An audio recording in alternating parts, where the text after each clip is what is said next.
We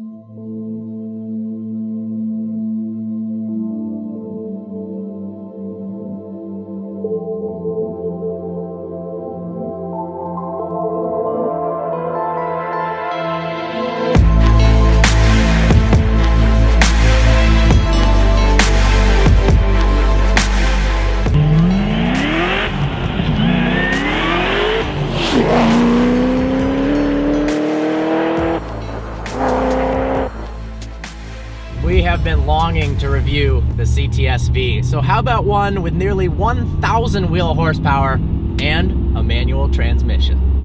Back in 2009, when this thing was new and stock, it had a 6.2-liter supercharged V8 that produced 556 horsepower and 551 pound-feet of torque.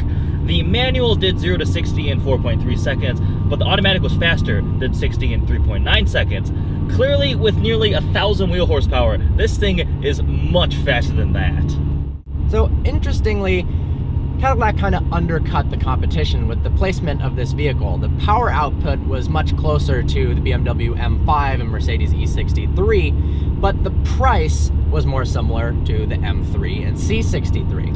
And this is a bit bigger as well. Yes.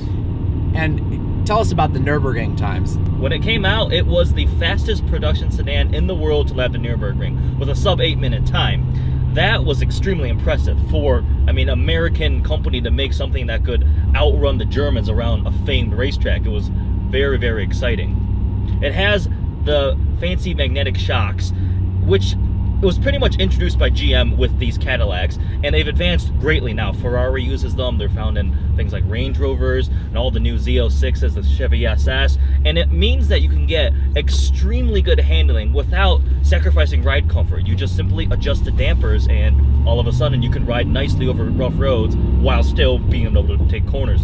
Yeah, so we're in Michigan. The roads are terrible here. We're riding over some rough terrain. It's really comfortable. Fine, yeah. Magnetic ride's fantastic, and the fact that this car is on stock suspension and can handle 1,000 wheel horsepower Impressive. says something about the suspension setup. Yes. It's awesome. The mods list on this car is extensive. There's really too much to name, but to give you a little bit of the basics. So it's got long tube headers, full Cook's exhaust all the way through, no cats. It's tuned, of course. It's got ported heads, cams, different pulleys, injectors, and it's also running E85. It's got a flex fuel kit, which is really cool, wherein you can run any pretty much content of ethanol and gas, and it automatically detects that fuel content and changes it tune. So you don't need to run different maps, which seems to be a thing in a lot of these high-end tuned cars, where no matter what fuel you put in, it can figure it out yourself and just run perfectly fine. So we drove the 1,600 horsepower all-wheel drive GTR. This is very different. It's not quite as fast, but it's a lot scarier because it's a rear-wheel drive setup. Now, it's something like 20 degrees out, so yeah. Hooking normally is an issue, but then you make it cold and it's even more of an issue. So let's get out of first, because that's pretty much useless. Put it in competition, suspension mode, competitive mode, and let's see how she does. I'm just gonna roll on the throttle. Flat out third. Woo! Yeah. That's a lot more, that's exciting. This is the fastest manual car we've reviewed, typically with cars, because of the advancements in transmissions. To really get quick quarter-mile times, you're not gonna want a manual, but that's a hell of a lot of fun. Think about back when stock, the manual's already almost half a second slower to 60, but it's a lot more fun. And the thing is, this can take a lot of horsepower without being rebuilt. With the stock 6-speed automatic, it would have to have been rebuilt to take. Yeah, you can do pulleys in a tune, but you start pushing more than 650 horsepower on it, you gotta build the automatic transmission.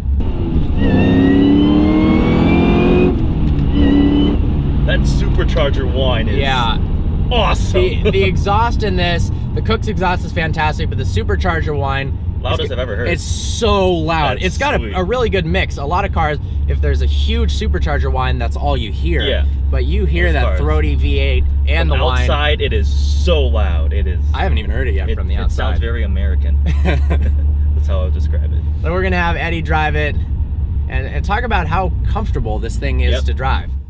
Despite having nearly 1,000 wheel horsepower, this car is remarkably civilized and easy to drive. Before this car and the other GTR, I always thought that these type of insanely high horsepower race cars pretty much were just nightmares on the street. But manual is easy to shift, the clutch is nice, it's not too heavy, it's relatively refined and everything. You could drive this on a daily basis, even though it has nearly Bugatti Veyron horsepower levels. Stock, the CTS-V is really cool. In this form, this is one of the coolest cars we've ever reviewed. It just blends luxury and practicality with absolutely insane performance. Some of the other cars we drove, you know, you start to suffer practicality when you go for an extremely fast vehicle. But you can fit people in the back. It's comfortable, has refinement of a stock CTS-V, and power that's double out of this world. So I hope you enjoyed this review as much as we did filming it. This is a riot. 1,000 horsepower with a manual transmission and rear wheel drive. That is a good combination. That's a badass setup. Look forward to seeing you next video. Forget me now.